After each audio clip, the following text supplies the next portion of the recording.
Yo, isang mapagpalang umaga sa atin lahat mga kagala. So ito na naman si Boy Gala 1. So i-share ko lang. So kanina umaga, nagising ako mga alas 5 at pumunta ako dito sa may Peaceport na sa may La Huerta sa may Tambo.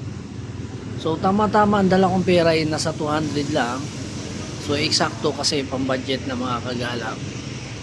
So nung pumunta ako sa Bulungan, so napakamura ng isda mga kagala. At sa halagang 30 pesos. So hindi ko alam kasi napakamura, ang daming isda. So ang dala ko ay 200, doon pinagkasya. Ang binili ko ay lalaking tinatawag nila, may lalaking galunggong, may babaeng galunggong. So yun ang pinagkasya ko sa 30 pesos. Ang dami mga kagala. So yun pinaghati-hati namin magkakapatid na tatlong bahay.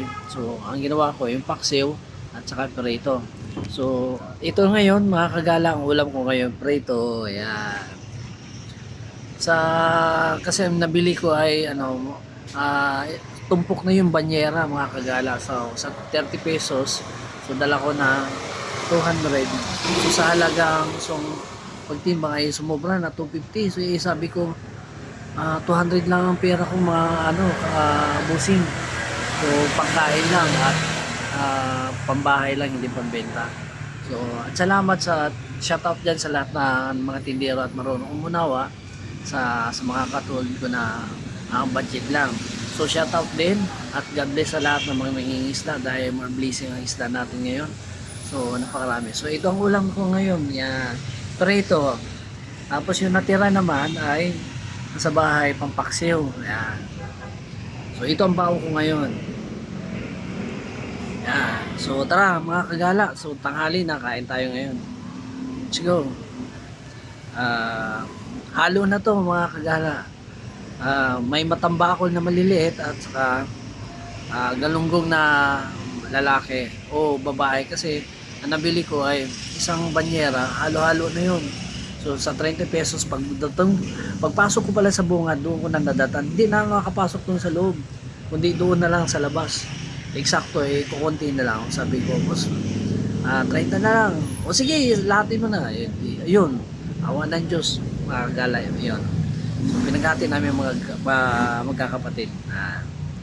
Tara, let's go mga gala. At God bless. At shoutout dyan sa lahat ng mga isla dyan. Thank you. At more blessings sa inyo. Let's go. Kain tayo mga kagala.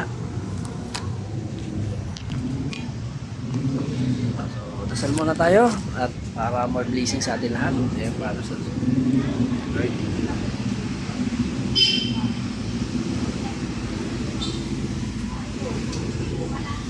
Kain tayo mga kagala. Ayan. Laban lang sa buhay. Kahit anong hirap, basta ang importante, buhay pa tayo at more blessing sa atin at binigyan pa tayo ng kalakasan ng Panginoon. Okay?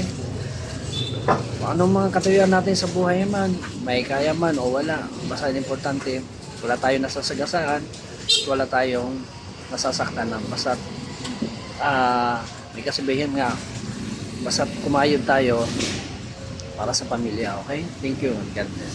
Tara, let's go.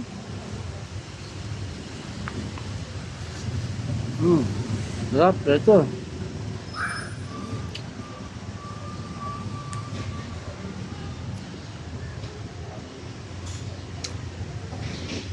Sariwa pa, kagaya. Kasi, nakita ko ang isda, medyo matamis-tamis kundi.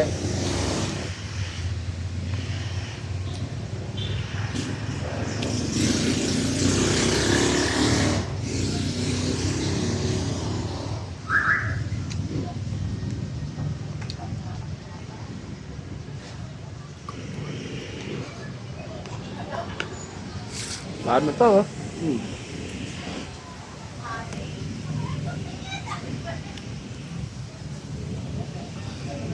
Kasi tag-crunchy ko to mga kagala na pagkaluto. Kaya yung ulo, pati ulo, kain.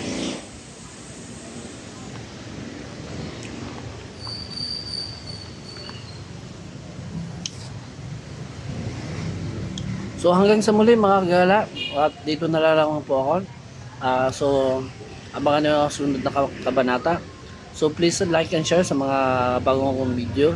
Please click sa notification bell para sa mga updates sa susunod na video. Okay? Thank you at God bless po. Pagpalain tayo nawa ng may kapalaman. Tama tayo naroon, ingat at God bless po. Thank you mga kagala. Bye. Mga kagala. Maraming salamat.